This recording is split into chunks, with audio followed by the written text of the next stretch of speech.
Hello students, welcome to my channel. तो जैसा कि आज की इस वीडियो में मैं लेकर आई हूँ आपके जो सिलेबस में BA 4th semester English literature के आपके जो सिलेबस में कन्यादान ड्रामा आपको पढ़ना है, जिसको लिखा है विजय तेंदुलकर ने।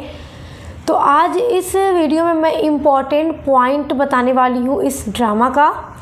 और देखिए, इम्पॉर्टेंट पॉइंट में मैं बताऊंगी आपको विजय तेंदुलकर यानी जो इस ड्रामा के ऑथर हैं उनके बारे में कुछ इम्पॉर्टेंट पॉइंट बताऊंगी जो आपके एग्ज़ाम में पूछे जाएंगे। अच्छा देखिए, आज का जो वीडियो है ना, जिनका ऑब्जेक्टिव्स टाइप पेपर होता है उनके लिए भी मोस्ट इम्पॉर्टेंट है, और जिनका पूरा लिखित परीक्षा होती है यानी जिनका सब्जेक्टिव पेपर होता है उनके लिए भी ये मोस्ट इम्पॉर्टेंट है।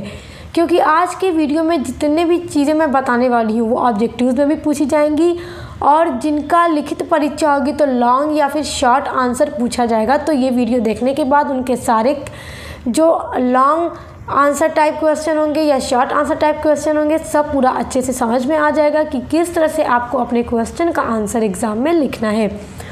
तो इसलिए वीडियो को पूरा देखिएगा ताकि आपका हर चीज़ बहुत अच्छे से समझ में आ जाए और आप एग्ज़ाम की तैयारी अच्छे से करें।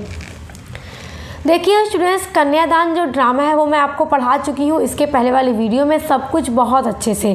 तो आज की इस वीडियो में हम पूरा इसका इम्पॉर्टेंट जो पॉइंट्स है या जो की फैक्ट्स हैं और जो इसके थीम एनालिसिस है वो हम आज की वीडियो में करने वाले हैं।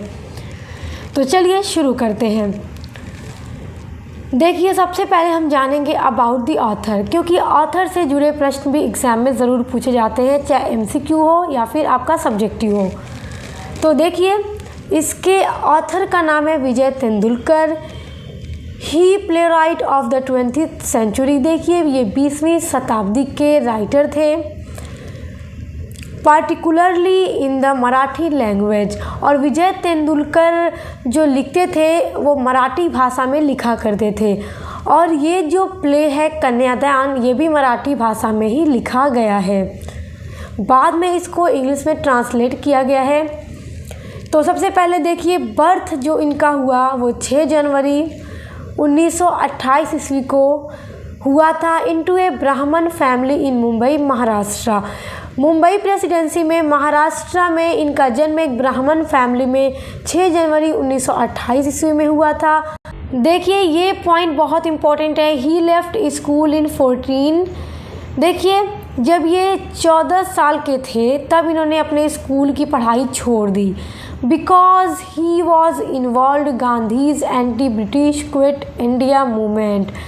क्योंकि इन्होंने किस लिए छोड़ी अपने स्कूल की पढ़ाई? क्योंकि ये गांधी जी द्वारा चलाया गया जो आंदोलन था, भारत छोड़ो आंदोलन, इसमें उन्होंने पार्टिसिपेट किया। इस आंदोलन में ये जुड़ गए, इसीलिए इन्होंने अपनी पढ़ाई छोड़ दी थी और इस आंदोलन में जुड़े रहे। चौथा पॉइंट देखिए, विजय तेंदुलकर मैरिड निर्मला। विजय तेंदुलकर ने निर्मला से शादी की, इनकी वाइफ का नाम निर्मला था, एंड हैड 4 चिल्ड्रेन, और इनके 4 बच्चे हुए। ये सारे पॉइंट आपको याद रखना है। 5th पॉइंट है आपका, from 1978 to 1982 he was the chairman of the general council of the Sahitya Akademi in New Delhi. देखिए, 1978 से 1982 ईस्वी तक ये चेयरमैन रहे general council of the Sahitya Akademi में, जो कि नई दिल्ली में है।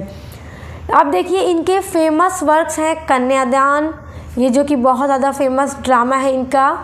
आप इसको पढ़ लीजिएगा, मैंने पढ़ा दिया है बहुत अच्छे से, क्योंकि आपके एग्ज़ाम में यहाँ से क्वेश्चन ज़रूर आएगा। उसके अलावा देखिए, शंताता कोड चालू आहे, जो पब्लिश्ड हुई 1967 में। तो ये इनका फेमस वर्क है। तो इतना आपको याद रखना है विजय तेंदुलकर के बारे में, जो कन्यादान के राइटर हैं। अब हम देखेंगे इम्पॉर्टेंट पॉइंट्स ऑफ ड्रामा। अब देखिए, जितने भी यहाँ पर पॉइंट हैं ये आपके ऑब्जेक्टिव्स के लिए और आपके लॉन्ग आंसर टाइप क्वेश्चन दोनों के लिए इम्पॉर्टेंट होंगे।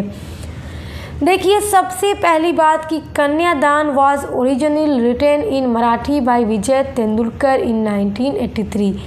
ये ड्रामा कब लिखा गया था आपसे पूछेगा ऑब्जेक्टिव्स में।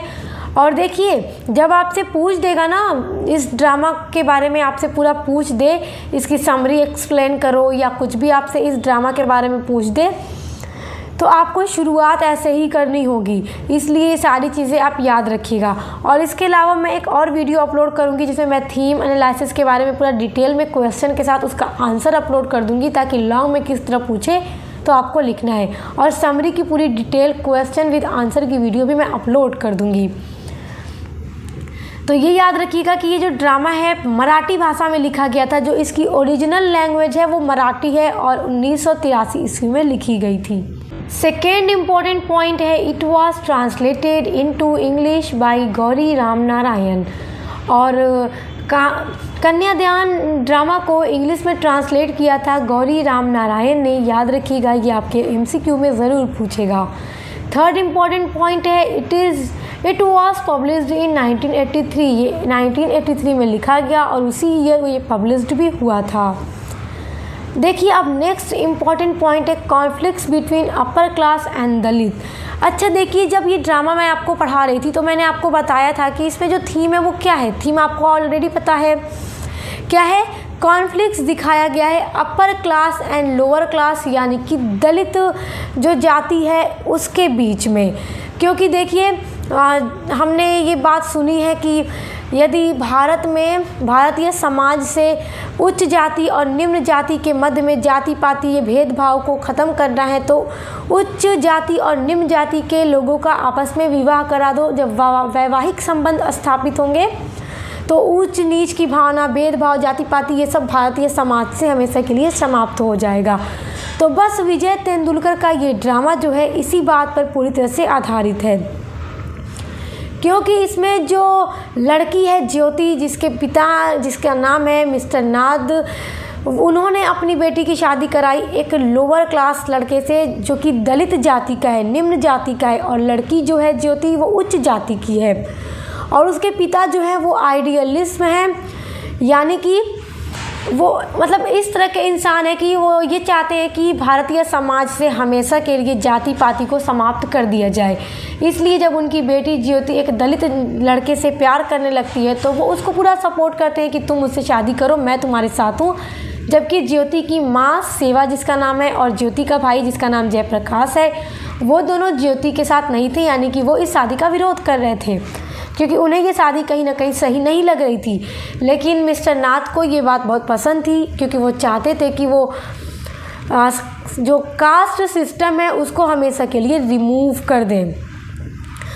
और किस माध्यम से, इंटर कास्ट मैरिज करा के अपनी बेटी की, क्योंकि वो दिखाएंगे ना समाज को कि मैंने अपनी बेटी की शादी कराई, मतलब लोग भी कराएं ताकि समाज से ये सारी चीज़ें समाप्त हो जाएं। तो बस यही कॉन्फ्लिक्ट्स दिखाया गया है अपर क्लास एंड लोअर क्लास के बीच। एंड देखिए फिफ्थ आपका पॉइंट है, play is about inter caste marriage. देखिए प्ले जो पूरी तरह से आधारित है वो इंटर कास्ट मैरिज पर है कि किस तरह से जब ज्योति की शादी एक दलित लड़का से होती है जिसका नाम अरुण है, तो अरुण जब उसे शादी कर लेता है तो उसको किस तरह नशे की हालत में शराब पीकर मारता पीटता था, गाली गलौज करता था। और ज्योति की जो पूरी ज़िंदगी थी शादी के बाद बदल चुकी थी, बहुत ख़राब उसकी ज़िंदगी हो गई थी और उस अरुण नाम के लड़के ने उसकी ज़िंदगी को नर्क यानी जहन्नुम बनाकर रख दिया था और वो शादी के बाद बिल्कुल भी खुश नहीं थी। तो फिर कहीं ना कहीं एहसास हो जाता है मिस्टर नाथ को कि उन्होंने बहुत बड़ी गलती कर दी। तो देखिए जो पूरा प्ले है ना इसी तरह से ज्योति के इर्द गिर्द घूमता है। आप पूरा प्ले पढ़ लेंगे तो जब आपसे ये लॉन्ग क्वेश्चन में भी आएगा तो आप एक एक पॉइंट को हेडिंग बना के अच्छे से एक्सप्लेन कर लेंगे। देखिए उसके अलावा इस प्ले की जो एक और पॉइंट है, प्रॉब्लम्स, अनटचेबिलिटी और एंड वायलेंस, क्योंकि इस ड्रामा में डोमेस्टिक वायलेंस दिखाया गया है, यानी कि घरेलू हिंसा दिखाई गई है कि किस तरह अरुण ज्योति को पीटता था, मारता था और वो क्या सोचकर, उसके अंदर क्या भावना थी कि वो मारता था। क्योंकि वो एक दलित लड़का था और उसने शादी की थी एक ब्राह्मण परिवार की बेटी से, तो उसको ये बस लग रहा था कि सदियों से ब्राह्मण लोग हम जैसे दलितों को दबाते आए हैं, शोषण करते आए हैं, जिसका बदला वो अपनी बेचारी बीवी से ले रहा था। तो बस इसमें डोमेस्टिक वायलेंस को भी दिखाया गया है। तो ये सारी चीज़ें आपको जब पता होंगी तो आप आसानी से एग्ज़ाम में लिख लेंगे, क्योंकि देखिए चीज़ों को बनाकर लिखना बहुत आसान है, बस आप उसको अच्छे से समझे रहिए। अगर आपको ये सारे पॉइंट ही ना पता हो तो आप एग्ज़ाम में सोचेंगे कि मैं लिखना कहाँ से शुरू करूँ। तो ये सारी जब चीज़ें आपको पता होंगी तो आपके लिए आसानी होगी। इसके अलावा मैं एक फुल डिटेल वीडियो अपलोड कर दूँगी किस तरह से आपको अपना आंसर लिखना है, तो वो आप देख लीजिएगा। देखिए अब हम थीम एनालिसिस करेंगे। तो देखिए जो पूरा ड्रामा है वो तो आप जानते हैं, क्योंकि मैं आपको पूरा पढ़ा चुकी हूँ, और अभी ऊपर मैंने आपको जो पूरा अबाउट द ड्रामा बताया सब आप अच्छे से समझ गए। तो उसमें से आपको थीम को निकालना बहुत आसान है कि थीम क्या है ड्रामे की। तो ड्रामे की जो थीम है वो डोमेस्टिक वायलेंस एंड मैरिज है। देखिए यहाँ मैरिज में मैंने इस ई को कट किया हुआ है।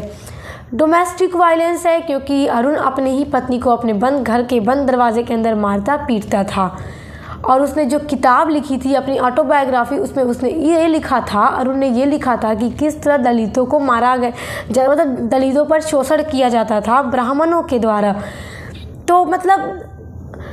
तो जब मिस्टर नाथ प्ले के एंड में उसकी जो असली चेहरा था वो लोगों के सामने खोल कर रख देते हैं कि वो अपने घर के अंदर क्या कर रहा है, अपनी बीवी को मारता है। और मतलब इंटरकास्ट मैरिज, यही सारी चीज़ें इसमें दिखाई गई हैं। अच्छा देखिए एक बहुत इम्पॉर्टेंट पॉइंट इस ड्रामा का है, वो देखिए नाथ इज़ आइडियलिज्म एंड सेवा इज़ रियलिज्म। जो ज्योति के पिता नाथ थे, मिस्टर नाथ, वो आइडियलिज्म थे, यानी वो इन सारी चीज़ों पर, जाति पाति पर विश्वास नहीं करते थे। जबकि ज्योति की माँ जो सेवा है रियलिज्म थी, वो जाति पाति पर विश्वास करती थी, यानी उसका मानना था कि शादी अपने ही जाति के बराबर में होनी चाहिए, क्योंकि वो हर चीज़ को बखूबी जान रही थी कि कौन किस तरह का होता है। तो फिर देखिए आपको ये सारी चीज़ें जब आप हेडिंग बना के पूरा एक्सप्लेन कर लेंगे, आप जब थीम के बारे में लिखेंगे तो आप डोमेस्टिक वायलेंस एक थीम बना कर लिख दीजिएगा। आप एक हेडिंग बना कर लिख दीजिएगा। एक हेडिंग बनाइएगा इंटरकास्ट मैरिज, ये आप बना दीजिएगा। एक heading conflicts between upper class and Dalit, ये हेडिंग आप बना कर लिख लीजिएगा। तो ये सारी आप हेडिंग बना के आसानी से उसमें एक्सप्लेन कर दीजिएगा अपने ओन वर्ड्स में, क्योंकि बहुत सिंपल सारी चीज़ें हैं। उसके बाद आपको एक हेडिंग लिखनी होगी कॉन्क्लूज़न की, आखिर कॉन्क्लूज़न क्या निकला। तो कॉन्क्लूज़न क्या निकला, मिस्टर नाथ ने अपनी बेटी की शादी दलित से करा दी, तो क्या निकला, क्या समाज से कास्ट सिस्टम जो था वो ख़त्म हो गया, जो कास्ट सिस्टम थी वो ख़त्म हो गई, नहीं। तो देखिए कॉन्क्लूज़न में आपको बस इतना लिखना है, intercaste marriage is not a solution to remove casteism. Casteism को, जाति पात को मिटाने के लिए इंटरकास्ट मैरिज कोई हल नहीं है। Nath is unable to remove casteism. Mister Nath जो थे वो पूरी तरह से असमर्थ रहे समाज से जाति पाति को समाप्त करने में। अपनी बेटी की शादी कराई, उसकी शादी क्या हुई, नर्क बन गई। In the end of play, और इस प्ले के एंड में हमने क्या देखा कि मिस्टर नाथ जो थे he transfer himself from idealism to realism. वो अपने आप को आइडियलिज्म से रियलिज्म में ट्रांसफ़र कर लेते हैं, कि मतलब इंटरकास्ट मैरिज कोई भी सॉल्यूशन नहीं है कास्टिज्म को समाप्त करने का।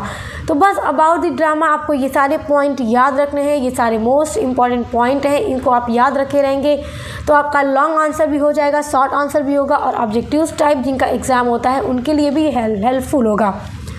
तो आगे मैं डिटेल वीडियो और अपलोड करूंगी इंपॉर्टेंट क्वेश्चन आंसर की, जो आपके एग्जाम के लिए इंपॉर्टेंट है। उसके अलावा आपके अदर सभी सब्जेक्ट की क्लास चैनल पे चल रही हैं, तो उन सभी को भी पढ़ने के लिए आप चैनल पर विजिट कीजिए। पसंद आया तो सब्सक्राइब करके बेल आइकन को प्रेस कर लीजिए। तो अब मिलते हैं नेक्स्ट वीडियो के साथ।